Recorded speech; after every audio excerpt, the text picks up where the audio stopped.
In these days that we are currently living in, the main thing is to keep the main thing the main thing. The question might be then asked, who or what is the main thing?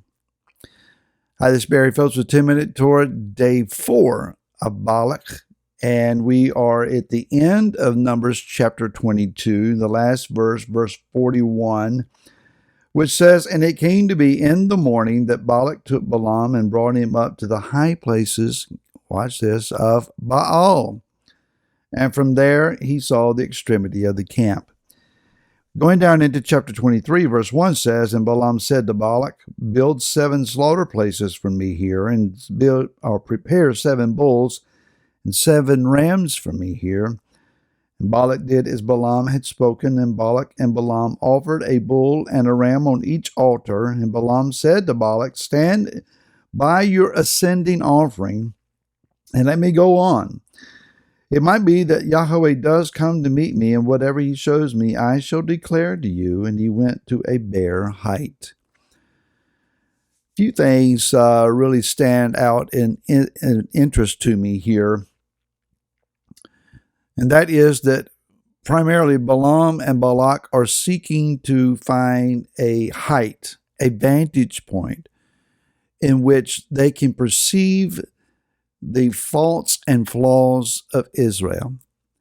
Now, Israel as a nation certainly is not without fault. We've been reading about them in recent Torah portions. But at this point in time, Yah is not allowing any of their faults or flaws to be seen. This is spiritual warfare. And we have this seer prophet guy, Balaam, who has some means of connection to Yah, and he is seeking to find a word by which he can curse Yah's own people. Let's lay a little bit of foundation here before we get into the meat of these verses. When we talk about the entity known as Israel, first and foremost, and properly so, we think about the geographical area, region in the Middle East identified as the sovereign nation of Israel, and we think primarily about the Jewish people who live and reside there. And that is well and good and proper as it should be. However, the Jews who live in Israel are not the totality of all that is Israel. In addition, obviously, then there are the Jews who live in various nations the world over, and they are also to be thought of as a part of Israel. According to the scriptures, since 722 BCE, before the Common Era, before the appearance of Yeshua, initiating that Common Era, there has been the dispersing of 10 of the 12 original tribes, and they have been absorbed by and integrated with and intermingled with the variety of nations in the earth over the centuries, to the point, as the prophets have described, that they cease to have a Israel identity. Yeshua came, and in Matthew 15:24, he said, "I did not come but for the lost sheep of the house of Israel." He came seeking for these people. For what purpose? To provide for them a means of redemption so that they could be returned to the Torah, returned to their identity, and ultimately be re-identified, even in their own spirit and understanding, as the people of Israel. Colossians chapter 2 says that we were once without a covenant, once without Elohim, once without redemption and deliverance in this world, but that we who were afar off, such a people, have now been brought near by Messiah Yeshua. And we were once not Israel, now we're included with, to be joined along with those who are near. Those who are far off and those who are near are to become one people. The prophets consistently describe how that is this people will be reassembled from the world over. The variety of nations will give up this people, and we will be brought back to the land of Israel. Ezekiel 37 says that we will be reassembled as one people, one nation, under one king. That is Messiah Yeshua. Jeremiah 23 describes that. So all of these pieces of this puzzle are describing to us a group and a people known as Israel, most easily recognized as the Jewish people. And again, rightly so. Judah goes first. That's the way it's supposed to be.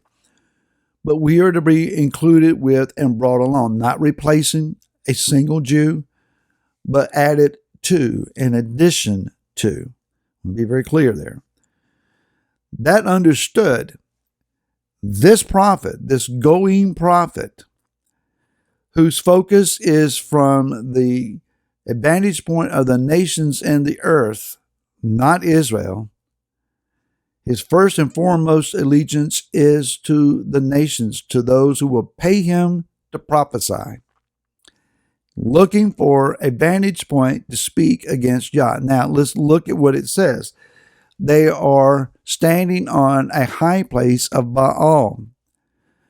Baal is connected to Baal Peor that we'll read about, linked together with the Moabite version of Chemosh, a consort of the Queen of the Heavens, going by a variety of names, Asherah among them.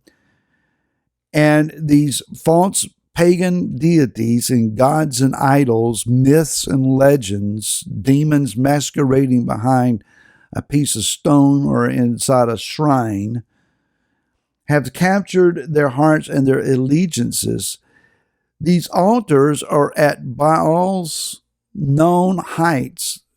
The ascending offering that Balaq is standing by is not an offering to Yah, it's an offering to Baal, seeking to employ the dark forces of the spiritual realm against a known entity of Israel.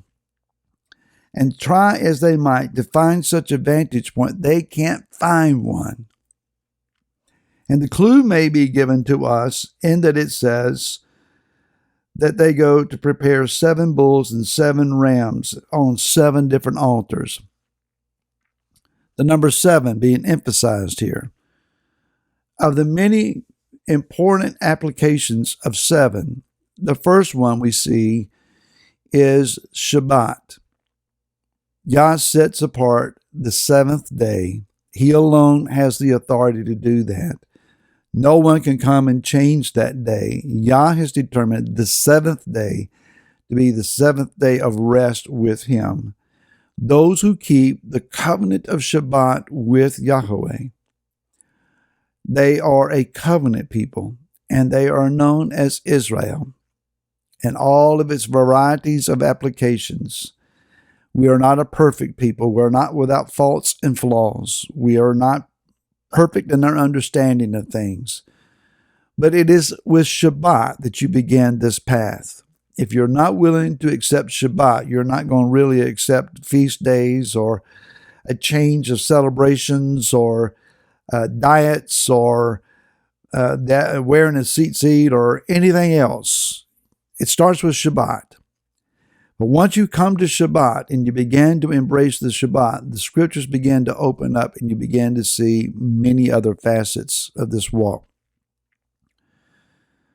And so this people who keep Shabbat, Israel, the powers that be, the false voices that seek to influence the world, the loud voices, the political voices, the financial voices, the governmental voices, the religious voices, the voices of those who are popular and call themselves influencers, all seek to turn the tide against Israel.